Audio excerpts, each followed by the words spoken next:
Se fue marzo y estamos de lleno en abril. Y ya sabéis lo que dicen, en abril, aguas mil.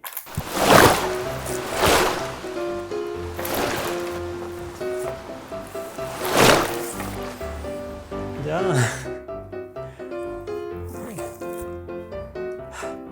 Yo soy Juan Carlos, bienvenidos a Talk Libros.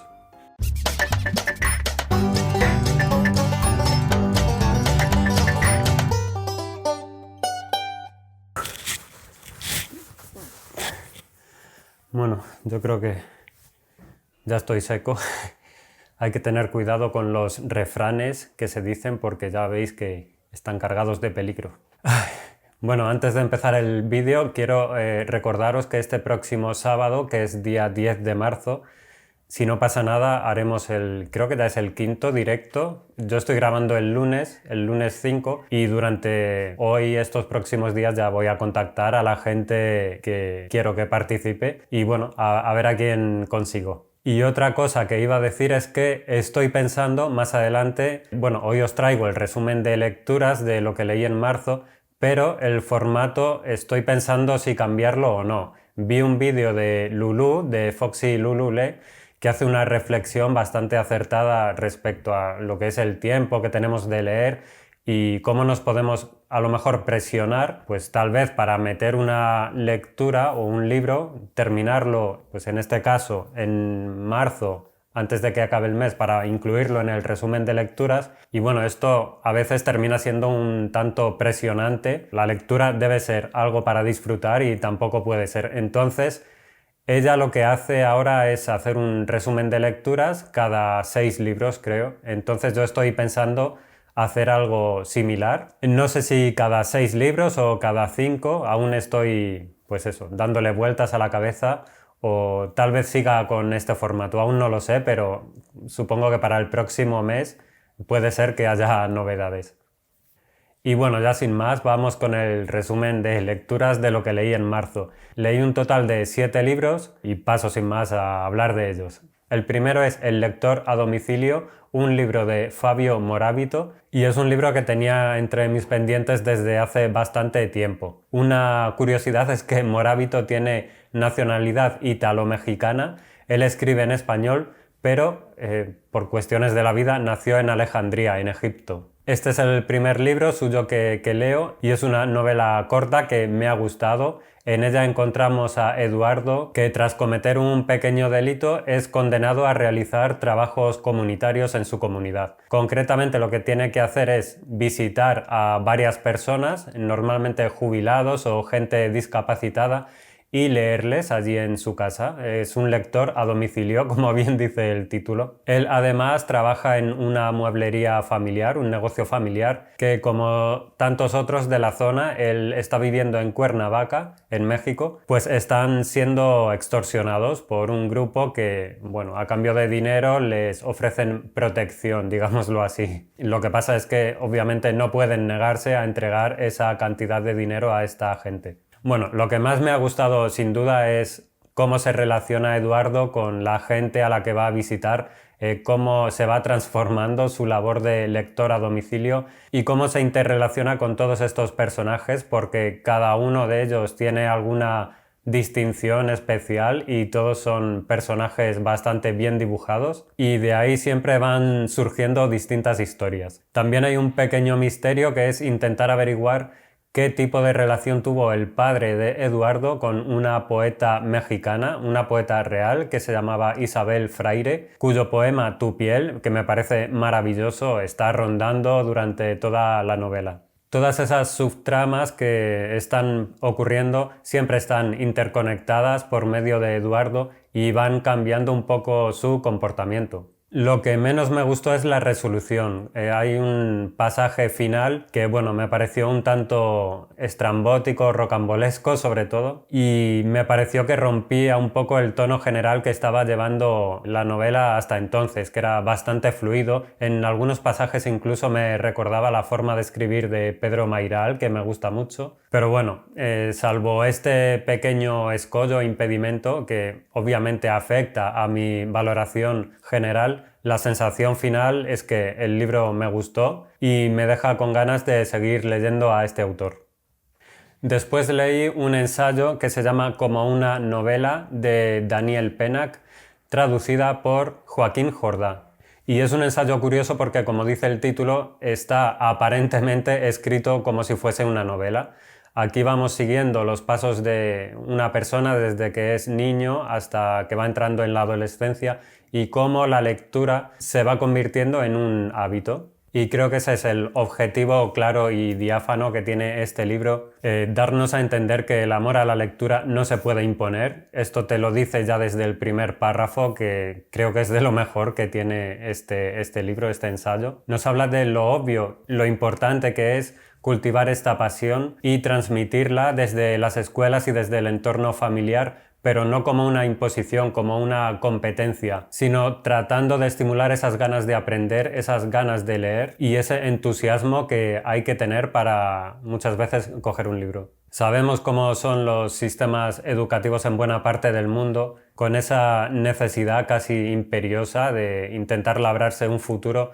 Y bueno, muchas veces es a base de memorizar cosas que posteriormente se olvidan, y este sería el objetivo opuesto a lo que nos trata de hablar, de inculcar esta pasión sobre la lectura. Creo que lo más interesante es eso, ver la evolución de una persona y cómo se va integrando este hábito dentro de ella, y cómo nos habla de que nuestra exigencia lectora se va a ir imponiendo a través de los años. Nuestros gustos obviamente van a ir cambiando, y finalmente vamos a saber lo que queremos leer y lo que nos gusta, que no tiene por qué ser lo mismo que le guste a otra persona. En el último capítulo vamos a encontrar una serie de supuestos derechos del lector, como por ejemplo el derecho a no leer, el derecho a releer, el derecho a saltarse páginas. Lo que pasa es que esta serie de derechos, como los ha llamado el autor, me pareció algo demasiado obvio, me chocó un poco y creo que era un poco innecesario. Además, me sorprende porque creo que estos derechos se hicieron bastante famosos. Creo que incluso hay un book tag con los derechos del lector que menciona esta serie que hizo Daniel Pennac, pero tras leer el ensayo completo creo que es algo demasiado obvio y que, como he dicho antes, me parece totalmente innecesario.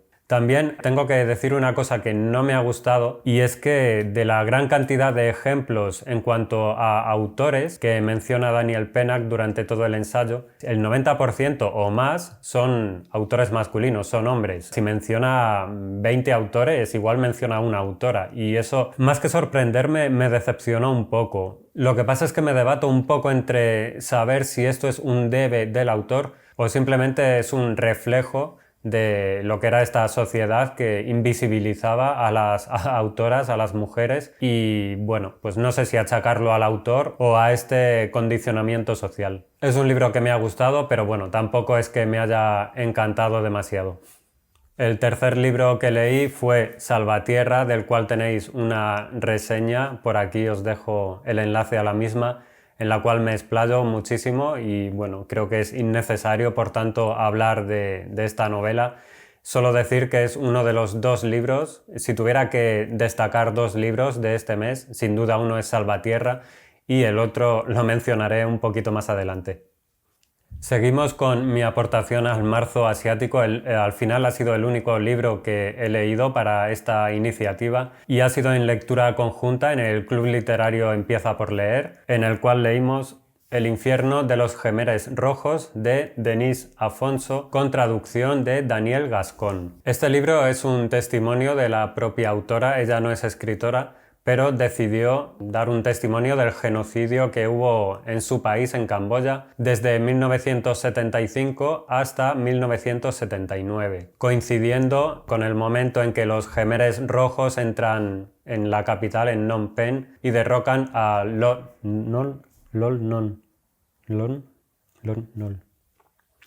y derrocan al dictador Lon Nol, que era la persona que estaba gobernando en ese momento, y lo que parecía una entrada triunfal de esta gente, de este régimen, los Gemeres Rojos, lo que pintaba bastante bien para los habitantes de ese país, terminó tornándose en una pesadilla impresionante. Hay que decir que la autora vivía pues bien, tenía una vida bastante buena y la llegada de los Jemeres pues hizo lo que hizo con toda la población.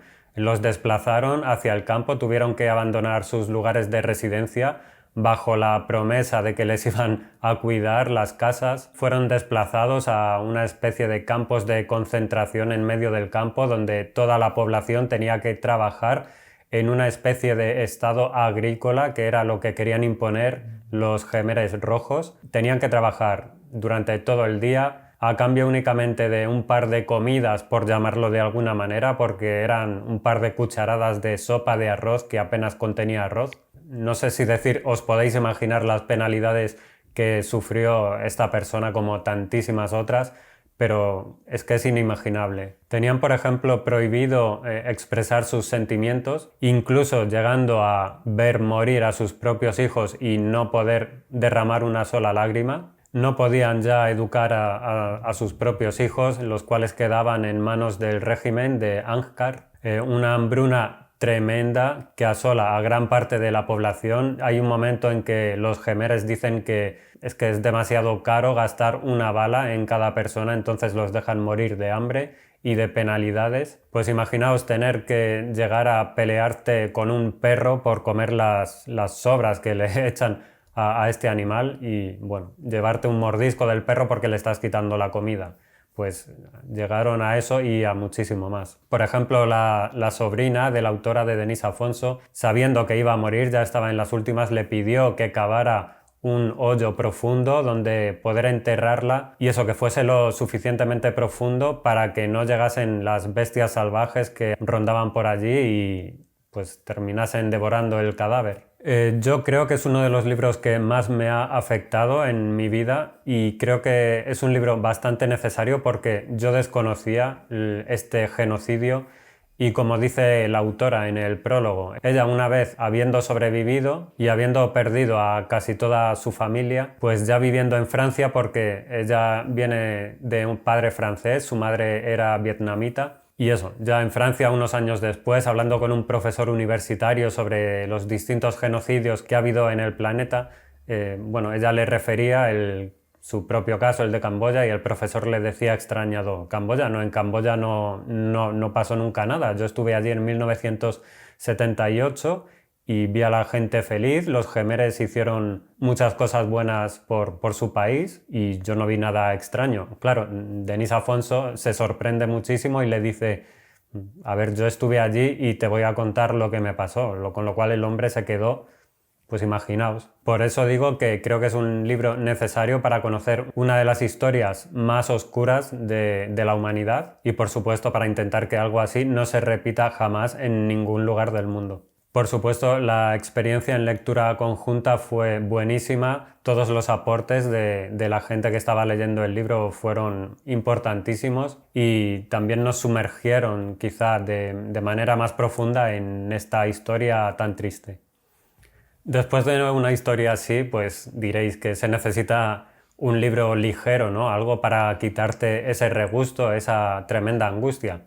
Pues sí, es lo suyo. Así que leí En el corredor de la muerte de Nacho Carretero. Bueno, este libro nos cuenta a manera casi periodística. Nacho Carretero es famoso por haber escrito Fariña, que es un reportaje periodístico. Yo no lo he leído, pero dicen que tremendo. Y aquí nos trae el caso de un español condenado a muerte en Estados Unidos. Él es Pablo Ibar. Es un caso bastante conocido aquí en España. Pablo Ibar fue acusado de matar a 3 personas en 1994 en Florida y en el juicio posterior fue condenado con la pena de muerte. Posteriormente, y tras muchos años en el corredor de la muerte, el juicio fue declarado nulo y se le hizo un nuevo juicio. Finalmente, en 2019 le fue conmutada la pena de muerte, pero no se libró de la cadena perpetua. Así que actualmente pues están volviendo a recurrir, presentar una serie de apelaciones para intentar demostrar la inocencia,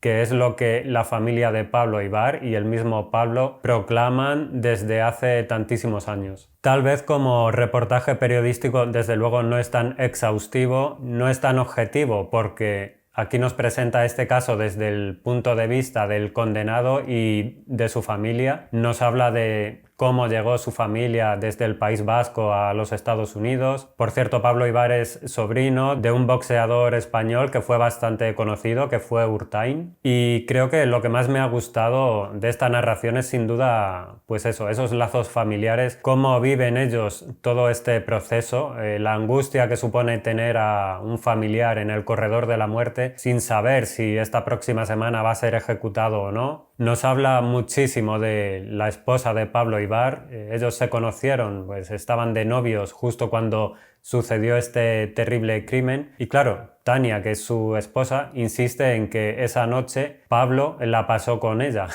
Entonces ella tiene clarísimo que él es inocente y durante todos estos años posteriormente se casaron a través de un cristal porque Pablo obviamente no podía salir de allí de esa prisión, de ese corredor de la muerte. Ella creo que es un ejemplo de constancia, de perseverancia. Durante más de 15 años condujo más de 800 kilómetros cada fin de semana para poder ver a Pablo un rato, porque estando en el corredor de la muerte no estaban permitidas las llamadas telefónicas y a día de hoy siguen juntos y luchando por demostrar la inocencia de Pablo. Como digo, quizás se puede echar en falta pues, testimonios de otras partes implicadas, de la gente que cuestiona la inocencia de Pablo Ibar, pero bueno, creo que en ningún momento Nacho Carretero engaña al lector, es más bien una crónica de cómo se ve toda esta situación desde parte de la familia y desde parte del propio Pablo. A mí me ha gustado mucho, lo recomiendo para escuchar en audiolibro, que es como consumí esta vez este libro. Es corto, en apenas un par de horas ya te lo has ventilado y para la gente que le gusta pues, los documentales tipo True Crime, como los llaman actualmente, pues creo que es algo ideal y está muy bien contado, muy bien narrado, muy bien explicado y a mí me gustó bastante.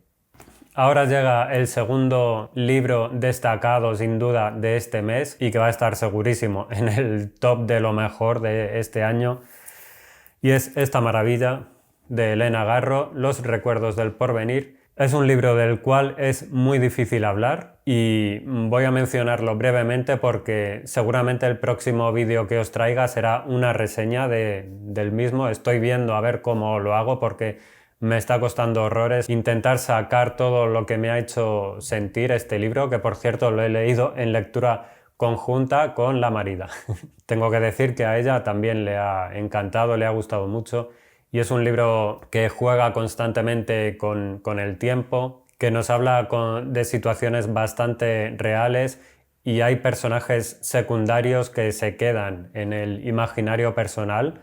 Yo creo que para toda la vida. Ahí está Juan Cariño, por ejemplo, solo lo menciono, ya os hablaré de él. Me parece un personaje fabuloso y bueno, creo que la ambición humana está reflejada en esta novela, que por cierto está narrada por el propio pueblo donde sucede todos los hechos, que se llama Ixtepec. Y ya no digo nada más, lo dejo todo para esa próxima reseña.